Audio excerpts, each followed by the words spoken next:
I'm a 27-year-old who recently started a new job in a city where everyone pretends to be too cool to care. I joined the official team Slack and an unofficial group chat where we joke around to survive.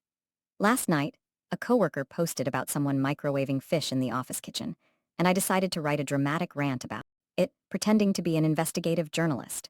I said I had sources and that the culprit is closer than you think. However, I accidentally sent it to the wrong Slack channel, the actual team channel with managers and people I've never spoken to. People started replying like I was making a real accusation, and my manager even asked if I was upset about something.